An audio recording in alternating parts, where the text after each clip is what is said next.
ಹೆಬ್ಬಳಲು Shri Chakramata YouTube channel ವೀಕ್ಷಕರಿಗೆ ನನ್ನ ಹೃತ್ಪೂರ್ವಕ ನಮಸ್ಕಾರಗಳು. ಬೀದರ್ನಲ್ಲಿ ಒಂದು ಸ್ಫೂರ್ತಿ ಕಾಲೇಜ್ನಲ್ಲಿ ಸಾಯಿ ಸ್ಫೂರ್ತಿ ಕಾಲೇಜಿನಲ್ಲಿ ಒಬ್ಬ CET ವಿದ್ಯಾರ್ಥಿ ಪರೀಕ್ಷೆಗೆ ಬರೆಯೋಕ್ಕೋದ್ರೆ ಆ ವಿದ್ಯಾರ್ಥಿಯ ಜನಿವಾರ ತೆಗಿ ಅಂತ ಹೇಳಿದ್ದಾರೆ. ಕೆಲವು ವಿದ್ಯಾರ್ಥಿಗಳು ತೆಗೆದು ಜನಿವಾರನ ಪರೀಕ್ಷೆ ಬರೆದಿದ್ದಾರೆ. ಆದರೆ ಒಬ್ಬ ವಿದ್ಯಾರ್ಥಿ ತೆಗೀದಲೇನೆ ನನಗೆ ನೀವು ತೆಗೆಸೋದಾದರೆ ಪರೀಕ್ಷೆನೇ ಬೇಡ ಅಂತ ಹೇಳಿದ್ದಾರೆ. ಏಕೆಂದರೆ ಆ ವಿದ್ಯಾರ್ಥಿಗೆ ಅವಕಾಶ ಕೊಟ್ಟಿಲ್ಲ. ಅಲ್ಲಿ ಪರೀಕ್ಷೆ ನೀನು ತೆಗೆದೇ ಹೋದರೆ ನಾವು ಅವಕಾಶ ಕೊಡಲ್ಲ ಅಂತ ಕೊಟ್ಟಿಲ್ಲ, ಗೊತ್ತಾಯ್ತಾ?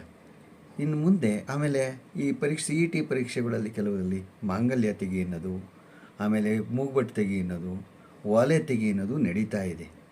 ಇದೆಲ್ಲ ಖಂಡನೀಯ, ಗೊತ್ತಾಯ್ತಾ? ಇವೆಲ್ಲ ಮಾಡಬಾರ್ದು, ಗೊತ್ತಾಯ್ತಾ? ಅವರವರ ಸಂಪ್ರದಾಯ, ಅದು ಸಂಪ್ರದಾಯಬದ್ಧವಾಗಿ ಬಂದಿರೋದು ಅವೆಲ್ಲ, ಗೊತ್ತಾಯ್ತಾ? ಇದ್ರ ಬಗ್ಗೆ ಸರ್ಕಾರ ತುಂಬ ಗಮನ ಹರಿಸ್ಬೇಕು, ಗೊತ್ತಾಯ್ತಾ? ಇವುಗಳೆಲ್ಲ ಬಗ್ಗೆ ಈ ಥರ ನಡೀಬಾರ್ದು. ಯಾರೇ ಮಾಡಿದರೂ ಅವರಿಗೆ ಅದು ತಪ್ಪು, ಆ ತಪ್ಪಿಗೆ ಶಿಕ್ಷೆ ಆಗಲೇಬೇಕು, ಗೊತ್ತಾಯ್ತಾ? ಇದನ್ನು ನಮ್ಮ ಹೆಬ್ಬಳಲು ಶ್ರೀ ಚಕ್ರಮಾತಾ ಯೂಟ್ಯೂಬ್ ಚಾನಲ್ ಖಂಡಿಸುತ್ತೆ. ಇದಕ್ಕೆ ನಮ್ಮ ಸರ್ಕಾರ ಕೂಡಲೇ ಕ್ರಮವಹಿಸಿ ಆ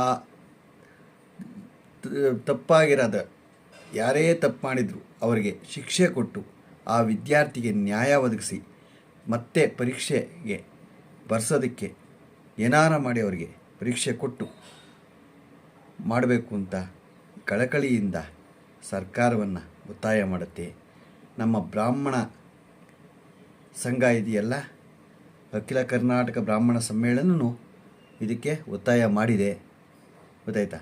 ಯಾರೇ ಆಗಲಿ ಇದಕ್ಕೆ ಪ್ರಚೋದನೆ ಕೊಡೋದು ಬೇಡ. ಇದು ತಪ್ಪು, ಮಾಡಿರೋದು ತಪ್ಪು.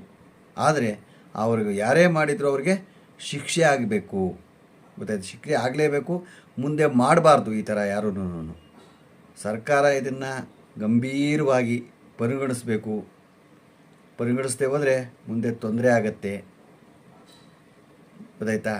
ಇದ್ರ ಬಗ್ಗೆ ನಮ್ಮ ಹೆಬ್ಬಳಲು ಶ್ರೀ ಚಕ್ರಮಾತಾ ಯೂಟ್ಯೂಬ್ ಚಾನಲ್ ಇದನ್ನು ಖಂಡಿಸುತ್ತೆ. ಎಲ್ಲರೂ ಇದ್ರ ಬಗ್ಗೆ ಗಮನ ಹರಿಸಿ ನಮ್ಮ ಇದನ್ನು ಹೆಬ್ಬಳಲು ಶ್ರೀ ಚಕ್ರಮಾತಾ ಯೂಟ್ಯೂಬ್ ಚಾನಲ್ ಯಾರು ಸಬ್ಸ್ಕ್ರೈಬ್ ಆಗಿಲ್ಲ ದಯಮಾಡಿ ಸಬ್ಸ್ಕ್ರೈಬ್ ಆಗಿ ಲೈಕ್ ಕೊಡಿ.